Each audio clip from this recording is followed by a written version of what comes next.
Welcome back to The Drive. I'm your host, me llamo es Rico. A little Spanish lingo for our listeners out there. Joined by Jeremy with Inside. No, that was Jason Caldwell with Inside the Auburn Tigers. Jeremy. I'll see you next week. Jeremy with the War Eagle Reader. Jeremy, you're the. This is the guy behind the guy behind the guy. That's what it is. That's what it is. You're the guy behind the guy behind the guy. All right. So we're talking about this mascot / pep kind of, we're not sure what. Creature.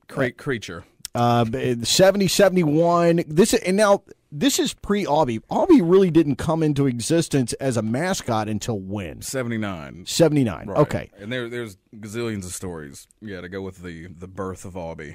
Right. But, and you wonder why the Auburn Tiger, as she / the role was referred to, you know, however loosely or unofficially.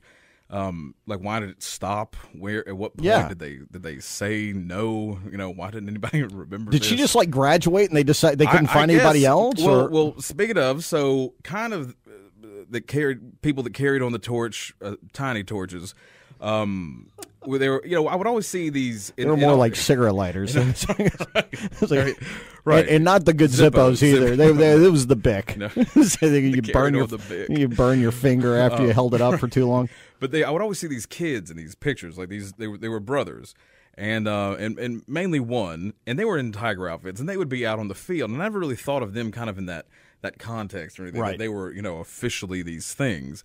I just thought it was like some person's nephew or something. Sure. But talking a coach's son or something like that. Something like that. And I was kind of afraid in the story that I wrote, because I was kind of like, I don't know what these kids' deals was, and I was afraid I'd get some email to be like, I'm Shug's great nephew, you jerk. You know, how dare you question my professionalism, my pedigree. Anyway, but their names were Jay and Jeff Holloway, and they were these two brothers, and they lived in Montgomery, and you would always and they were always on the field, and this is like up through like 76, but starting right around the time when Pam did, right, and it was kind of like I was wondering, you know, was there some sort of, you know, like contest that these kids applied for and when, because they would wear these, and it was mainly Jay, and then Jeff took it over when Jay didn't want it. It was playing football on Saturdays or something, but they were like up until about 8 years old. They did this. When they were 8, and they like from like 4 to 8 or something, and they would wear these homemade tiger little onesie uniform, you know, Halloweenish kind of costumes, because they were. And I talked to their mom last night. She saw the story on Pam when I mentioned, you know, the two kids, and kind of like, apparently these kids just showed up, and because I had a cheerleader that said, like, I think, you know, speaking anonymously, she's like, I don't want, you know, they were kind of in the way. Like, it's not really a place for kids down there, and so I didn't want to, you know, bring that up, and I was trying to be, you know, kind of, you know, nice about it, but I was like, you know, where did these kids did they just show up one day? And sure enough, like in the email, she's like, that is exactly what happened. And it was a different time. You could do this kind of stuff. Well, you know, and listen, and just as a sidebar, as you're telling me this story, this is exactly what I'm thinking. This seems so foreign to us because in our experience, and you and I, you're maybe a little bit younger, but we're roughly in the same area age-wise. In my memory is when you came to a game, boy, that down on the field, that's sacred. That's organized. That's part of this huge monster, bigger than life institution. And you had to have, you know, like authority from the president. You would, you know, like the head coach and the president of the United States and maybe somebody on the Joint Chiefs would have to sign off on it before you could do anything. Right. And I kind of described it in the story. I was like, you know, these days is, you know, back then it was much less arena rock and much more house show because I mean, and the lines back then would just kind of, you know, once the game was over, just kind of blur, and kids would go, you know, scavenging for chin straps, and I'm not sure exactly when it changed, or you know, or when, you know, when Dye came in and maybe started TV. Exactly. TV. That's my guess. That's exactly. That's just a guess, but TV and then money, and then it became a show. Co-sell it. You know, and then you got sponsors. Right. And you're probably right. That's probably. I mean, that's my guess. What started doing it? Yeah. But so they, and you know, and I'm not just talking about, you know, some little kid fans that would come. I mean, they were on the field with the cheerleaders, doing their own little thing, looking cute. And they, and the mom said that it was actually at that Florida game when Pam was down there. her husband was a pilot and flew them down to the game dressed up in That's insane. in their Halloween in Jay's Halloween costume. Flew him down to the game. Pam supposedly saw him, invited him on the field for a second, and they told him, "Yeah, come back next week." And lo and behold, for the next like 4 or 5 years, every game, like home game, there were these little kids on the sidelines, and they were actually doing things, and they had to pay for tickets. They weren't, but the kid got in the glom, like he was being listed, like for years. Like it's like if you look, there's this little kid, like sitting there, and nobody. It's just kind of like, oh right, this thing, and so I don't. And Jay the Kid Tiger. And there were yeah, right, exactly. And there were they're the cub. There were constant little features back and forth about because Rita Grimsley was actually, or their mom taught Rita Grimsley, right? Who's, this Plainsman, legend and everything, and so she was constantly doing little like features on like the little Auburn Tigers and everything, and so yeah, she told me all these great stories last night that I'm gonna do in an upcoming post. Pretty so soon. You're gonna update where these guys, where these two guys are, right. And I've gotten in touch with one, and like I said, the mom told me some great stuff, and she told me some really good stories about how one time, like in the 71, the Sugar Bowl against Oklahoma, I guess like in what was it, early January 72 or whenever it was, down in New Orleans. Where's Ron when we need him? Was a horrible game. It was it did not go well. And but there was some sort of miscommunication about a pep rally, and there's like 500 people at a pep rally, and the cheerleaders didn't show up or something, and so Jay Holloway is the only person that actually showed up there. So she says that he led this entire pep rally in New Orleans, the little kid in the outfit, doing the cheers because he was obsessed, awesome. and he knew it all, right, and so yeah, it is awesome. And so there were some other ones, and I know I guess we're getting close to the time.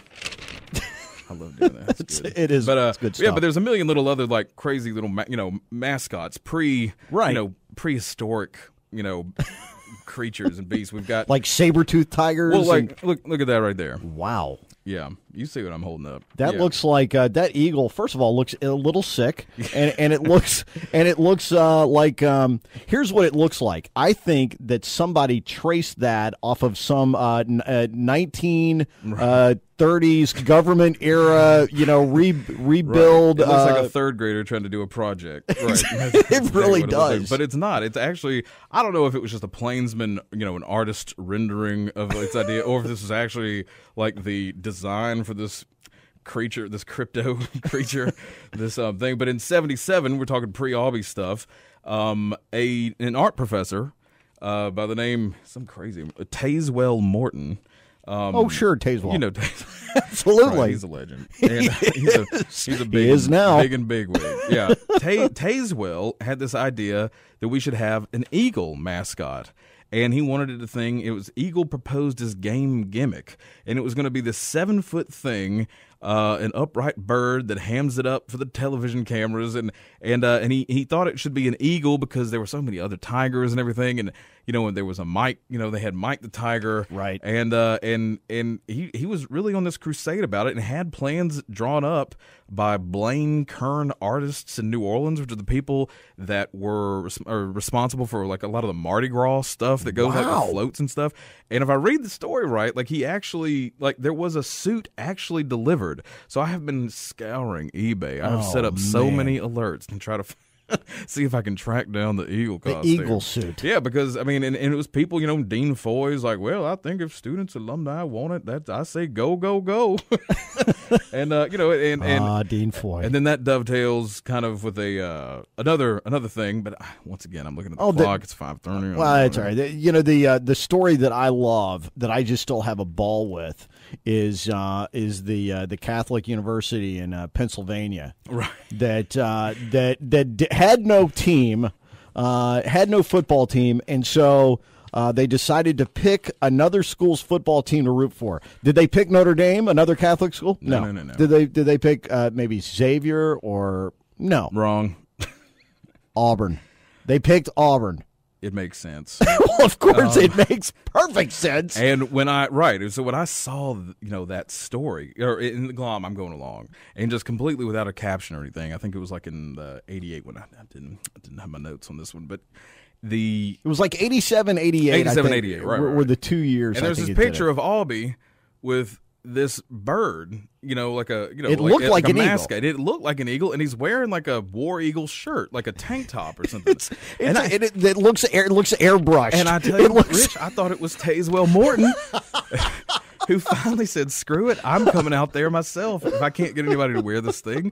That's what I thought it was. I was like, did this giant eagle mascot actually get made? Did he come out for a cameo? Was there a time that we forgot about it? Then, of course, it turns out people instantly started writing, and, of course, I felt, horrible that I didn't know about it. It's embarrassing. It's so funny. Yeah, but that story about them doing that was amazing. And the students came down, and Pat Dye promised them a champagne breakfast whatever that with is. Waffles and right. If they would, way to go, Pat. Right. Yeah, the students great job. And there were reports on it, like in their paper, like it was literally being covered like weekly, like Auburn football up in their paper. Right. Only they were and this was something. Saint something. Right, and this was something that was started by their school newspaper, if memory serves. I actually, when I first got a hold of this story, I got my intern Slick to do some research and try to find anybody from that school who remembered this that might have been around at the time. And he actually tracked down somebody who was the editor. Really? If memory serves, he was the editor of the student newspaper at the time, knew all about it, and I've got his email and phone number somewhere, and he was like, yeah, just give me a call. So at some point, I'm going to call this guy and interview him. And we should do it on the air. We should. That would be great. That would be awesome. Well, maybe we'll do that next week. Maybe we'll do that next week. I wonder if it's still going. Like, I wonder if they're like, if they still have a little Auburn report. Right. Those people are like, why in the world are we? And what's so weird about that is that it didn't come at a time. I mean, Auburn had not just won the national championship. Yeah, it was Auburn weird. Yeah. I mean, now that was right after Bo Jackson. Right. So perhaps maybe some residual. Of the Bo. There's some glory. Yeah. Right. And I think it came down to like they had to vote on the students, and I think it was like Penn State was one. And I think maybe like UCLA, it was some I don't know, some California school, right, or something. And then Auburn, I don't know, did they just like stick something on a map and throw a dart? Well, let's see. You could go to State College, which is 3 hours from nowhere. Right. You could travel all the way across the country to California. Right. Or you go to Auburn, Alabama, where the girls are pretty and the food's good and the weather's nice. And the champagne. Drink champagne for breakfast. And the champagne flows for breakfast, apparently. and this one, the discovery of the giant eagle, that thing, was so great because it clued me into another mystery. Oh, really? And it's not, it's obvious, it's kind of Auburn related in the fact that it's related to our biggest rival. Yes. But I had all these pictures that nobody had ever seen from the 1972 Iron Bowl. Okay. And Bama punt. Right. And on the sidelines, I'm constantly looking on the Bama sidelines, and I'm rubbing my eyes. There was this giant bear, right? And it had a white head. And, you're like, am I seeing what I'm seeing? Is this just some weird, like a bear? Some sort of, promotional thing by like a... I didn't know what it was, and there's multiple pictures, and it's a bear, and it's a white bear, it's huge, and then there's an old Sports Illustrated picture from the '71 Iron. I'm thinking this is some weird anomaly, one time only kind of thing, and then there's a picture from the '71 Iron Bowl, and there's the same bear, and he's on the sideline with the Bama cheerleaders doing cheers in a red jumpsuit. And I couldn't, and so I did this big post and several posts every time I would come across a new picture about the Alabama white bear, and I'd get Bama fans were like, just couldn't believe that there was this thing. Right. Nobody remembered like what this thing was.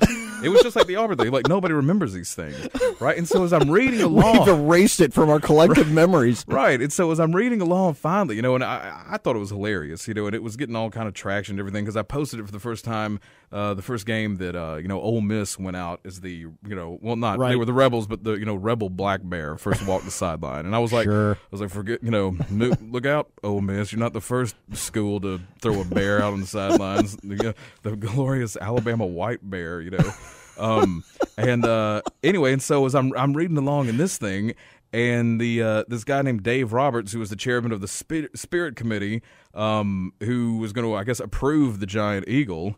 He said, I think it'd be a good idea. After all, Bama has a big icy bear representing Bear Bryant. I knew it had to be obviously a thing, a shout out to Bear Bryant. Right. And that's what it was. And I found a picture right there at the same time about a kid, some blog about growing up and about how he used to do this icy bear gig, at the mall. And it shows a picture of him. And it's the exact same suit that he's wearing. And so some Bama fan or something gets a hold of it. It might have been like the Holloway or the Pam Nelson kind of thing where some dude just walked out on the, Bryant Hey, Denny sidelines. I got a bear suit. And a bear thing. But for at least 2 years, they had a bear, icy bear mascot. It's supposed to be, for Bear Bryant. And anyway, so that was how it all comes together. It's a beautiful thing. There's many more, but can I tell you, this is why recreational drugs are bad. Can I just say it? Like, just kids, don't do crack, don't do meth. I'm just going to throw it out there. Oh man, that is such good stuff. Always good stuff. Great to have you on again. I'm looking forward to this. Maybe next week. We'll have a nice little kind of fun intro for you or something. Yeah, no, that'd be great. We'll throw something together. All right, now it'll sound a little bit better. No, than I'm me. pumped. Yeah, thanks a million. This is going to be great. Awesome. More of The Drive right after this. Stick around.